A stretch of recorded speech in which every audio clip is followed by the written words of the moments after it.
The strange world of sight. Seeing is believing, it is said. But, asks Richard Gregory, could it be the other any round? Two of the great British men of the 17th century, the philosopher John Locke and the physicist Isaac Newton, were both aware that objects are not coloured, and that against all appearances light is not coloured either.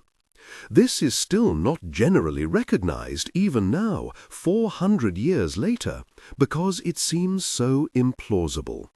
Yet it tells us something very important, that perceptions are not identical with what we perceive, and may be very different.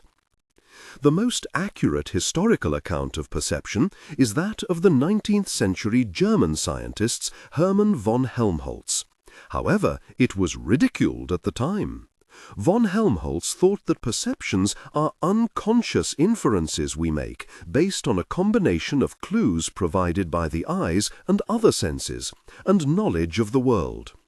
This idea of unconscious inference for perception preceded by several years the psychoanalyst Freud's notion of the unconscious, which was also initially treated with derision because it undermined the notion of humans were preeminently rational beings who could be held responsible for their actions and awarded blame or praise accordingly.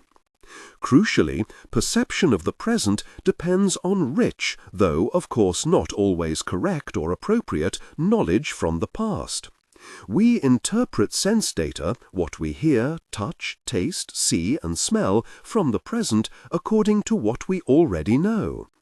This raises the question, if we see the present through memory, why aren't past and present confused? The pioneering Russian neurologist Alexander Luria described the case of Mr. S, who had a remarkable memory. However, he was prone to just such confusions, for example, mistaking seeing his clock for remembering it, and so failing to get up in the morning. This suggests that perhaps an important function of perception is to underline the present. Individual perceptions have a vividness that is rare for memories, which might be how we are able to separate them. Try this. Look at something for a few seconds and then shut your eyes and visualize it in memory. You will almost certainly find that the memory is pale by comparison with the perception. Perhaps this is why past and present are not normally confused. Luria's Mr. S had exceptionally vivid memories and rich synesthesia, experiencing perceptions from another sense as well as the one being stimulated, such as musical notes experienced as colors, which may be why he confused seeing with having seen. The complexity of processes involved in how we see first impressed itself on me 45 years ago. With my colleagues Jean Wallace, I studied the rare case Sidney Bradford, a man who had been born blind but, through a corneal graft at the age 52, suddenly found himself able to see. Although immediately after the operation he was able to see, but he could only see those things that he already knew about, having experienced them through touch. It was his touch memories that enabled him to preserve them with his eyes. When Bradford was first taken to the zoo, he proved utterly unable to see an elephant, as he had no knowledge to make sense of his perceptions. The more recent case in California of Mike May, who was also born blind, is similar. Since his operation, his sight has gradually improved as he learns to see, for example, by understanding how shadows represent depth and tell us about the shape of things. Some of the consequences of May's newfound vision were less happy. He had been a champion blind skier, but following the operation, he would have to shut his eyes while skiing to block out what he now found was a terrifying sight. But acceptance of this intimate connection between memory and perception, even though it was first noticed in the 17th century, has been slow in brain science.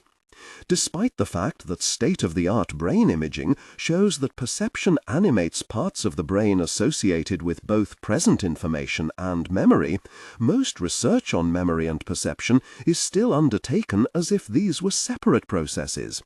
Seeing used to be thought of as taking place only in the eyes and in quite specialized brain region.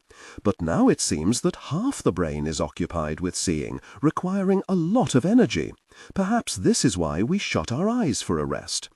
It is not just extreme cases like Mike May, but also much more common errors of seeing, illusions, that can reveal the crucial role of memory in governing what we think we see.